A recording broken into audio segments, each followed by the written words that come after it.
Bird flu की दस्तक ने देश भर में संक्रमण का एक नया डर पैदा कर दिया है। राजस्थान सहित मध्य प्रदेश, केरल, हिमाचल प्रदेश और हरियाणा में इसके लक्षण कुछ पक्षियों में मिले हैं और कुछ में बर्ड फ्लू की पुष्टि भी हुई है।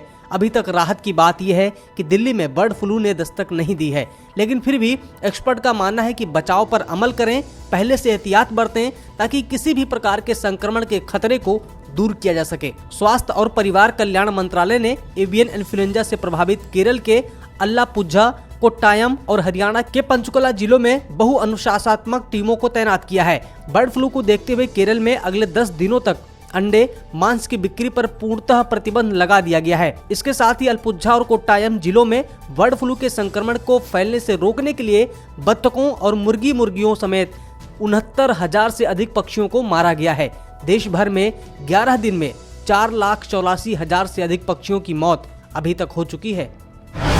एक अध्ययन में पाया गया है कि हवा की खराब गुणवत्ता प्रेगनेंसी में नुकसान की बड़ी वजह बन रही है। वायु में बढ़ते प्रदूषण के चलते अब तक कई महिलाओं का गर्भपात हो गया है और कई महिलाएं ऐसी हैं जिनके बच्चे मृत पैदा हुए हैं।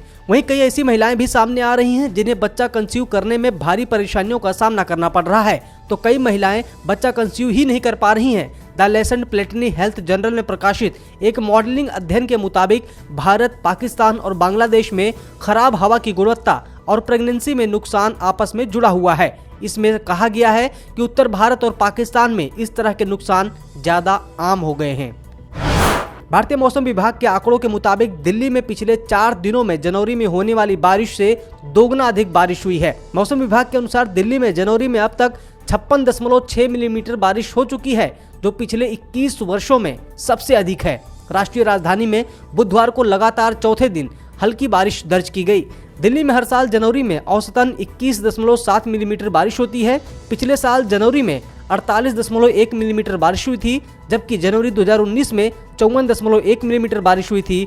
जनवरी में अब तक सबसे अधिक बारिश 1985 में 173 मिलीमीटर हुई थी। भारत में कोरोना वायरस का नया स्ट्रेन तेजी से पैर पसार रहा है। देश में बुधवार को कोरोना वायरस के यूके स्ट्रेन के कुल मरीजों की संख्या 73 पर पहुंच गई।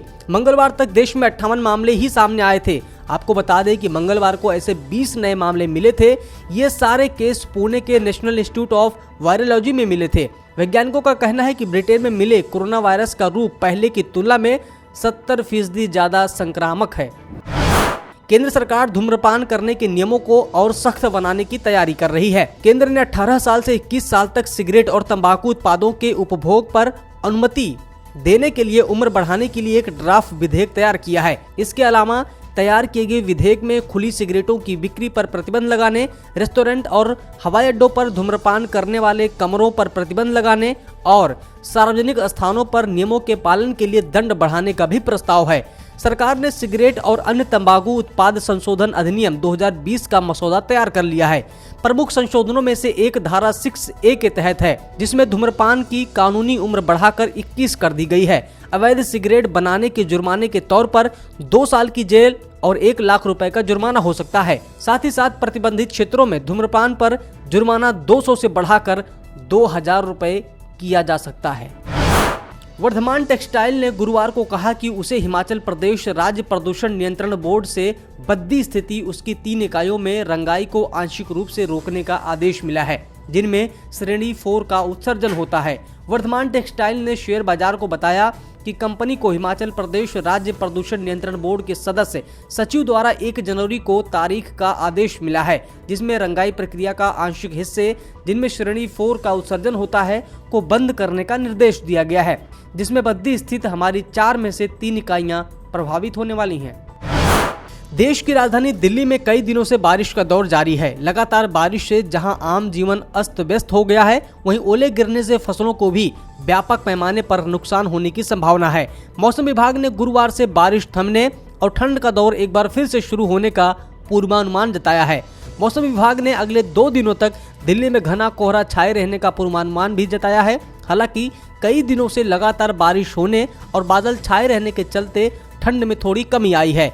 न्यूनतम और अधिकतम तापमान में भी वृद्धि दर्ज की गई है। मौसम विभाग ने शुक्रवार की शाम भी बरसात की संभावना जताई है।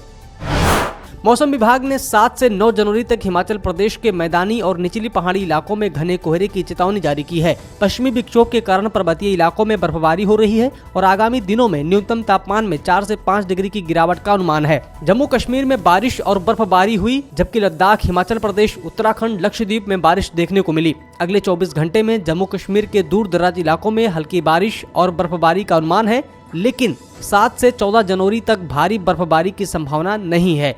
भारी हिमपात के कारण जम्मू कश्मीर में हवाई और यातायात प्रभावित हुआ है। तटीय और उत्तरी तमिलनाडु के कुछ हिस्सों में 1 या 2 स्थानों पर भारी बारिश के साथ हल्की से मध्यम बारिश होने की संभावना है, जबकि आंतरिक तमिलनाडु, दक्षिणी तटीय आंध्र प्रदेश, अंडमान व निकोबार द्वीप समूह, लक्षद्वीप, केरल, तटीय कर्नाटक, कोंकण और गोवा, मध्य प्रदेश के कुछ हिस्सों, विदर्भ और मराठवाड़ा में हल्की बारिश देखने को मिल सकती है। इसके साथ ही मौसम विभाग ने मुंबई, पुणे, कोंकण और मध्य महाराष्ट्र में अगले 3 दिनों तक बारिश की संभावना जताई है।